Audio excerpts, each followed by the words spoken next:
안녕하세요. 오늘의 경제브리핑 시작합니다. 여러분, 지금 전 세계 자산 시장이 왜 이렇게 동시다발적으로 무너져 내리고 있는지 그 진짜 원인을 세계 최고 수준의 월스트리트 금융기관들과 연방준비제도의 최신 심층 데이터를 통해 낱낱이 파헤쳐드리겠습니다. 무엇보다 중요한 것은 남들이 빚에 허덕이며 소중한 자산을 눈물로 던질 때 조용히 바닥에서 우량 자산을 갈퀴로 쓸어담아 벼락부자가 되는 상위 1% 진짜 부자들의 소름 돋는 공통점과 그들만이 은밀하게 공유하는 폭락장 생존 매뉴얼을 전부 공개한다는 점입니다. 이 내용을 중간에 놓치지 않고 끝까지 함께 하신다면 지금 여러분을 짓누르는 이 끔찍한 공포를 짜릿한 희열로 바꿀 수 있는 압도적인 통찰력과 당장 내일 아침부터 여러분의 인생을 바꿀 구체적인 실천 지침을 완벽하게 얻어가실 수 있을 것입니다. 본격적인 이야기에 앞서 여러분께 질문 하나 드리겠습니다. 지금 여러분의 밤잠을 가장 설치게 만드는 두려운 자산은 주식입니까? 아니면 부동산입니까? 여러분의 솔직한 고민을 스스로 되새겨 보시기 바랍니다.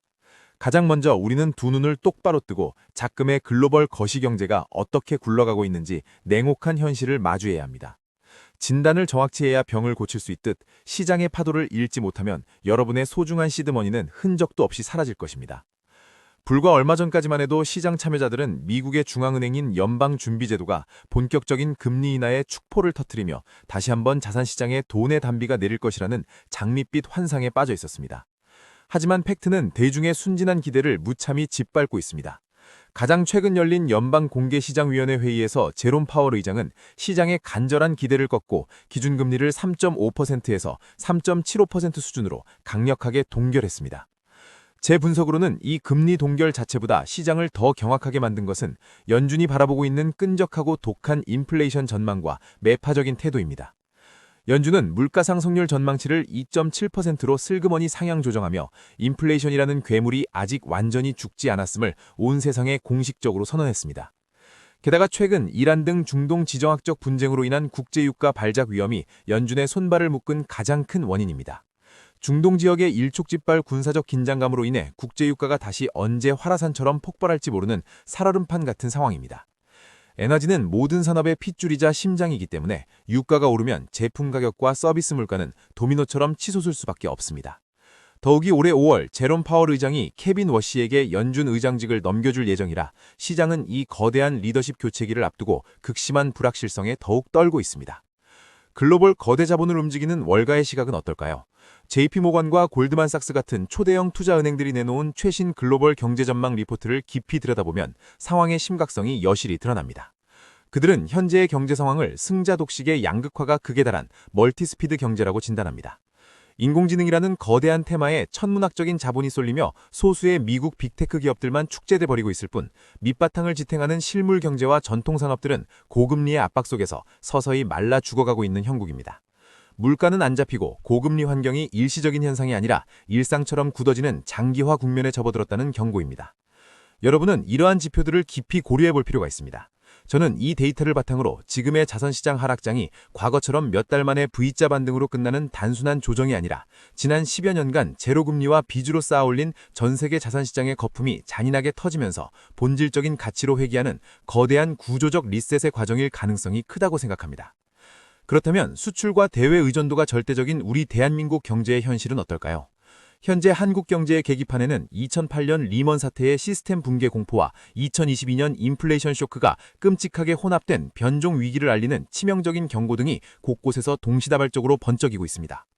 이 위기 신호가 가리키는 종착역이 어디인지, 그리고 왜 우리 환율이 1,500원이라는 마지노선을 허망하게 내줬는지, 그 이면에 숨겨진 진짜 공포의 정체를 다음 내용에서 자세히 짚어드리겠습니다. 원달러 환율이 1,500원이라는 심리적 마지노선을 돌파하며 날개 없는 추락을 하고 있는 지금의 현실은 단순히 숫자의 변화를 넘어 우리 경제의 근간을 흔드는 거대한 지각 변동의 시작입니다. 과거 2008년 금융위기 당시를 떠올려보면 환율의 급등은 곧 국가부도의 공포로 직결되었습니다. 하지만 지금 우리가 마주한 상황은 그때보다 훨씬 교묘하고 복잡한 양상을 띠고 있습니다. 가장 뚜렷하고 무서운 위기 신호는 바로 자본의 급격한 이탈입니다. 미국이 고금리를 끈질기게 유지하며 달러의 가치를 높이는 반면 한국은행은 막대한 가계부채 폭탄과 환율 방어 사이에서 갈피를 잡지 못한 채 기준금리를 6회 연속 동결하는 늪에 빠져버렸습니다. 한미 금리 격차가 무섭게 벌어지면서 조금이라도 더 높은 이자 수익과 달러라는 안전한 도피처를 찾아 외국인 거대 자본이 썰물처럼 빠져나가고 있는 것입니다. 환율이 치솟으면 우리가 수입해오는 석유나 식량 가격이 덩달아 폭등하고 이는 곧장 서민들의 밥상 물가와 기업들의 생산 비용을 덮치는 재앙이 됩니다. 여기에 더해 대한민국 경제에 숨통을 쥐고 흔드는 가장 끔찍한 뇌관은 바로 2천조 원에 육박하는 막대한 가계부채입니다. 과거 초저금리 시절 집값이 영원히 오를 줄 알고 영끌과 비투로 자산을 사들인 수많은 서민과 중산층은 지금 살인적인 이자 폭탄에 짓눌려 피눈물을 흘리고 있습니다. 매달 피땀 흘려 번 월급을 받아도 은행 이자로 절반 이상을 바치다 보니 지갑은 굳게 닫혔고 이는 곧 골목상권 자영업자들의 줄폐업과 내수경제의 철저한 붕괴로 직결되고 있습니다. 설상가상으로 우리의 최대 무역 파트너인 중국 경제마저 심각한 침체의 늪에 빠지면서 한국 핵심 수출 기업들의 전선에도 짙은 먹구름이 띄어 있습니다. 하지만 여기서 우리는 언론이 매일같이 떠드는 맹목적인 국가부도 공포와는 완벽하게 선을 긋고 냉정함을 찾아야 합니다. 금리와 환율이 널뛰고 대외 악재가 겹친 겉모습은 과거 외환위기 때와 비슷해 보일지 몰라도 현재 대한민국의 경제 체력, 즉 펀더멘털은 그때와 차원이 다르게 강합니다. 팩트를 정확히 말씀드리자면 지금의 대한민국은 8천억 달러가 넘는 막대한 대외 순금융자산을 넉넉하게 곳간에 쌓아둔 튼튼한 글로벌 채권국입니다. 또한 글로벌 무대에서 피 튀기며 싸워들어온 달러를 벌어오는 우리 초일류 대기업들의 현금 창출 능력과 기술력은 가히 세계 최고 수준입니다. 즉 국가 전체의 달러가 말라 흑자 부도를 내고 국가 시스템이 붕괴하는 사태로 갈 가능성은 극히 희박하다는 것이 제 분석입니다. 그러나 여러분, 진짜 무서운 비극은 따로 있습니다.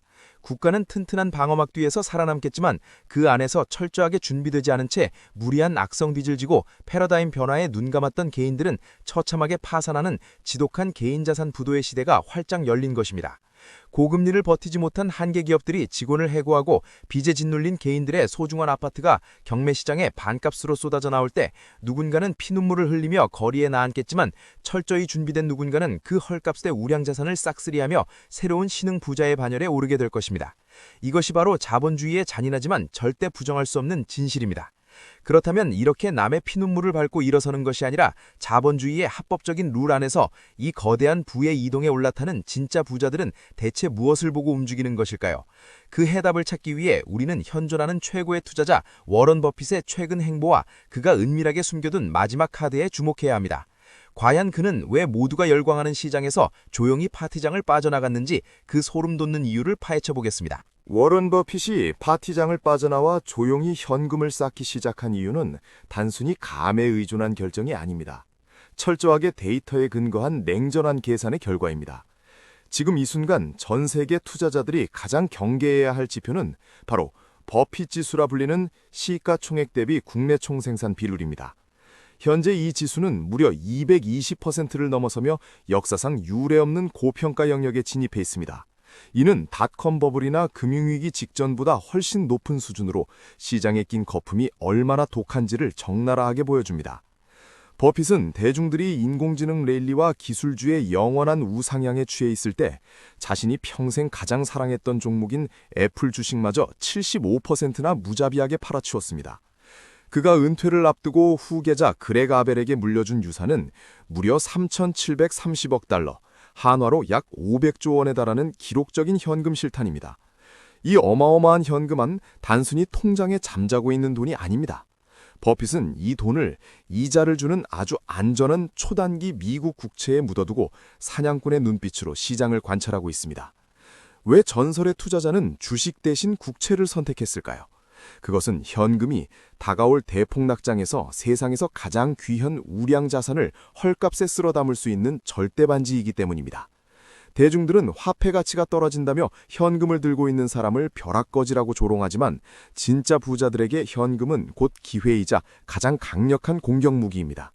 그들은 시장이 공포에 질려 모든 것을 내던지는 패닉셀링의 순간을 끈질기게 기다리는 강철 같은 멘탈을 지니고 있습니다.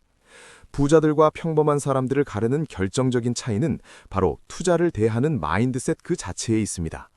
일반 대중들은 투자를 내일 당장 승부가 나는 도박처럼 여기며 남들이 좋다고 떠드는 유행에 불나방처럼 뛰어듭니다. 하지만 부자들에게 투자의 목적은 단기적인 시세 차익이 아닙니다. 내 몸을 갉아먹는 노동의 굴레에서 벗어나 돈이 스스로 증식하는 자본가의 시스템을 구축하는 것이 그들의 궁극적인 목표입니다. 그들은 화려한 유행이나 폭발적인 성장성이라는 환상에 절대 속지 않으며 오로지 자산의 본질적 가치 대비 현재 가격이 얼마나 싼지 그 할인율에만 미친 듯이 집중합니다. 이제 우리는 이 강철 멘탈을 가진 부자들이 폭락장에서 구체적으로 어떤 무기를 사용하여 부를 축적하는지 그 정교한 전략을 들여다봐야 합니다. 단순히 기다리는 것을 넘어 그들이 부의 대이동에 올라타기 위해 사용하는 세 가지 자본 수호 무기는 무엇인지, 그리고 그 과정에서 우리가 반드시 배워야 할 생존의 법칙은 무엇인지 지금부터 하나씩 공개하겠습니다. 부자들만이 공유하는 그 은밀한 사냥법을 알게 된다면 여러분의 계좌를 지키는 법 또한 완전히 달라질 것입니다. 부자들이 폭락장에서 부를 쓸어담는 첫 번째 무기는 바로 폭풍 전야에 구축하는 압도적인 유동성 참호입니다. 앞서 살펴본 워런 버핏의 사례처럼 경제의 정점에서 탐욕의 샴페인이 터질 무렵 진짜 부자들은 고점을 찍은 주식과 부동산을 미련 없이 정리하여 현금 비중을 전체 자산의 40%에서 50%까지 극단적으로 끌어올립니다. 그들은 단순히 돈을 통장에 썩히는 것이 아니라 현금을 그 자체로 언제든지 가장 훌륭한 자산을 낚아챌 수 있는 최강의 공격무기이자 최고의 수익률을 약속하는 투자 종목으로 대우합니다. 머니마켓 펀드나 단기 국채 파킹 통장에 산더미처럼 현금을 쟁여두고 세상에 피바람이 불기를 사냥꾼의 눈빛으로 조용히 기다리는 인내심이 그들을 부자로 만듭니다. 두 번째 무기는 글로벌 피난처로의 대피, 즉 기축통화 환치기입니다. 한국 경제 위기의 징조가 짙어지고 외국인들이 자본을 미친 듯이 빼기 시작할 때 가장 먼저 발작을 일으키는 지표는 단연코 환율입니다. 부자들은 이미 넉넉하게 쌓아둔 현금의 상당 부분을 위기 초입에 잽싸게 세계 최강의 기축통화인 달러로 바꿉니다. 경제 위기가 심화되어 자산 시장이 무너질수록 원화 대비 달러의 가치는 걷잡을 수 없이 치솟습니다. 이렇게 달러를 들고 가만히 숨만 쉬고 있어도 그들의 자산은 눈덩이처럼 불어납니다. 그리고 마침내 환율이 극단적인 고점을 찍고 국가 경제 붕괴를 막기 위해 정부가 달러를 시장에 풀며 개입하기 시작할 때 그들은 뒤도 돌아보지 않고 최고로 비싸진 달러를 팔아치워 막대한 원화 차익을 거머쥡니다. 세 번째 무기는 이 전략의 하이라이트인 피 묻은 공포의 바닥에서 현금 흐름 엔진을 장착하는 황금알 낳는 거위 사냥입니다. 달러를 팔아 평소보다 몇 배로 불어난 원화 실탄을 장전한 부자들은 시장이 완전한 공포에 휩싸여 거래량이 메말랐을 때 비로소 이빨을 드러냅니다. 이때 그들은 평소 철저하게 관리해온 최상위 신용점수를 바탕으로 경제를 살리기 위해 정부가 억지로 낮춰놓은 금리를 활용해 은행 대출, 즉 레버리지까지 극한으로 끌어옵니다. 남들은 이자에 짓눌려 파산할 때 그들은 그 빚을 지렛대 삼아 자본주의의 알짜 자산들을 남김없이 삼킵니다. 여기서 중요한 점은 그들이 이자를 낳지 못하는 죽은 쇳덩어리나 실체 없는 자산에는 절대 큰 돈을 쓰지 않는다는 것입니다. 그들이 집어삼키는 것은 매달 꼬박꼬박 월세라는 현금을 뿜어내는 요지의 임대 수익형 부동산과 주주들에게 배당금을 꽂아주는 초우량 배당주, 그리고 미래 산업을 독식할 글로벌 1등 기업의 주식들입니다. 결국 이번 사태를 통해 우리가 가져야 할 대응책은 명확합니다. 과시용 소비와 무의미한 지출을 잔인하게 잘라내 시드머니를 확보하고 고금리 시대의 악성 부채를 최우선으로 청산하여 생존의 보루를 구축해야 합니다. 또한 본업에 충실하면서도 우량지수 추종 ETF를 기계적으로 사모으는 자동화 시스템을 갖추고 자산의 일부는 반드시 달러와 같은 안전자산에 분산해 두어야 합니다. 향후 시장은 거품이 빠지는 고통스러운 과정을 거치겠지만 준비된 자들에게는 100년 만에 찾아온 바겐세일 기간이 될 것입니다. 오늘 브리핑을 마치며 여러분께 묻고 싶습니다. 여러분은 지금 다가올 폭풍을 견딜 현금 총알을 얼마나 확보하고 계십니까? 혹은 내일부터 당장 실천할 여러분만의 작고 위대한 다짐은 무엇입니까? 댓글로 자유롭게 의견을 나누어 주시기 바랍니다.